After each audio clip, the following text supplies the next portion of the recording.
Bengaluru drugs కేసులో కీలక పరిణామం చోటు చేసుకుంది. నటి హేమను అరెస్ట్ చేశారు సిసిబి పోలీసులు. గత నెల 19న రేవ్ పార్టీలో పాల్గొన్న హేమ డ్రగ్స్ తీసుకున్నట్టుగా తేలిసింది. రేవ్ పార్టీలో మత్తు పదార్థాలతో పాటు భారీగా నగదు కూడా గుర్తించారు పోలీసులు. ఈ కేసులో నటి హేమకు టెస్టులు చేయగా డ్రగ్స్ తీసుకున్నట్టుగా తేలింది. దీంతో ఆమెను ఇవాళ బెంగళూరు పోలీసులు అదుపులోకి తీసుకుని విచారించారు. విచారణ అనంతరం ఆమెను సిసిబి పోలీసులు అరెస్ట్ చేశారు. రేపు కోర్టులో హాజరుపరచనున్నారు. రైట్, ఇదే అంశానికి సంబంధించి మరింత సమాచారం మా ప్రతినిధి సాయి కిరణ్ అందిస్తారు. సాయి కిరణ్, ఎలా చూడాలి ఇప్పుడు కేసుకు సంబంధించి? ఇదే కేసు కాకుండా డ్రగ్స్ తీసుకున్నట్టే కాకుండా కేసును పక్కదోవ పట్టించే ప్రయత్నం చేశారు, మిస్లీడ్ చేశారు అన్న కోణంలో కూడా అదనపు కేసులు నమోదు చేసినట్టుగా కూడా తెలుస్తోంది. ఓవరాల్ అప్డేట్ ఏంటి మీ దగ్గర?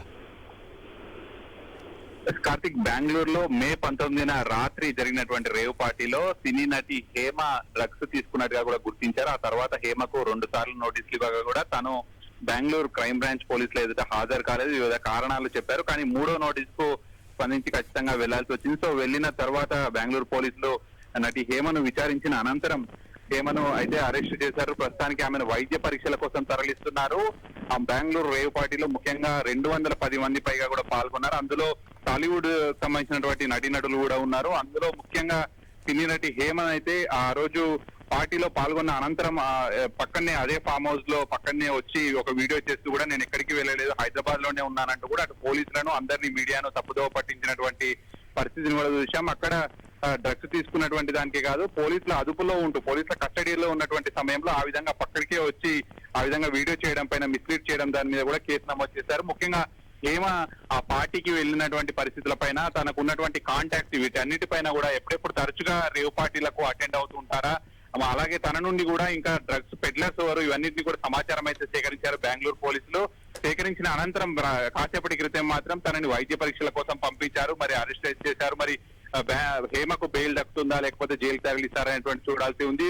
అటు బెంగళూరు నగర కమిషనర్ మాత్రం ఏదైతే డ్రగ్స్ తీసుకున్నారో తినినట్లు కావచ్చు వీళ్ళందరినీ కూడా బాధితులకు గుర్తిస్తాము, కానీ వాళ్ళ నుంచి సమాచారాన్ని సేకరించి డ్రగ్ పెడ్లర్స్ ఎవరు, ఈ రేవ్ పార్టీలను ఎవరు అటెండ్ చేస్తున్నారు, ఇవన్నీ కూడా సేకరిస్తామనేటువంటి చెప్పారు. మరి హేమ విషయంలో మాత్రం బెంగళూరు పోలీసులు ఇప్పటికే సీరియస్ గా ఉన్నారు. అటు డ్రగ్స్ తీసుకోవడమే కాకుండా పోలీసులను అందరి ప్రజలను కూడా తప్పుదోవ పట్టించేలా వీడియోలు కూడా చేశారు. కాబట్టి మరి హేమ విషయంలో బెంగళూరు పోలీసులు ఎటువంటి కేసులు కావచ్చు, ఎటువంటి సెక్షన్స్ నమోదు చేశారనే దాన్ని బట్టి కూడా ఉండబోతోంది.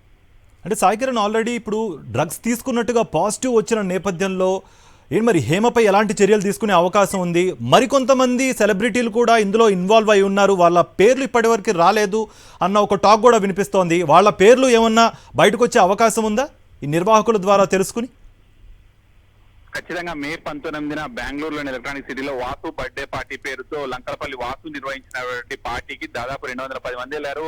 ఒక్కొక్కరికి ఎంట్రెన్స్ కు దాదాపు 2 లక్షల పైగా కూడా ఖర్చు చేశారు. సో ఇంత పెద్ద పార్టీ హోస్ట్ చేసినటువంటి వాసు వెనకాల ఎవరెవరు ఉన్నారు, అలాగే ఈ సినీ నటులను ఎందుకోసం వాడుతున్నారు, సినీ నటులను కొంతమంది అట్రాక్షన్ కోసం కూడా వాడతారు. ఇట్లాంటి పార్టీలకు వాళ్ళని పిలిస్తే పెద్ద ఎత్తున క్రౌడ్ కూడా వస్తుంది, వాళ్ళకు ఎక్కువగా డబ్బులు వస్తాయనేటువంటి ఉద్దేశంతో కూడా సినీ నటులను పిలుస్తుంటారు. సో మరి ఆ పార్టీలో ఆ రోజు ఈ అయితే హేమతో పాటు అషీరాయ్ అనేటువంటి తెలుగు నటి కాకుండా ఇంకా చాలా మంది కూడా ఉన్నారు. వాళ్ళ పేర్లన్నీ కూడా ఇంకా ఫైండ్ అవుట్ చేసే పనిలో ఉన్నారు. ఎందుకంటే పోలీసులు వెళ్లే సమయంలోనే చాలా మంది పరారైనట్టుగా కూడా గుర్తించారు. కానీ అక్కడికి వచ్చినటువంటి సీసీ కెమెరాలలో గుర్తించి ఎవరెవరు వచ్చారనేటువంటి దానిపైన కూడా ప్రస్తుతం పోలీసులు ఆరా తీస్తున్నారు. ప్రస్తుతానికైతే తెలుగు సినీ నటి హేమను మాత్రం బెంగళూరు పోలీసులు అరెస్ట్ చేసి కోర్టులో హాజరుపరిచేందుకు మాత్రం ప్రస్తుతం తీసుకెళ్తున్నారు. కోర్టులో హాజరుపరిచే ముందు వైద్య పరీక్షలు చేయాలి కాబట్టి ప్రస్తుతం వైద్య పరీక్షల కోసం తరలిస్తున్నారు.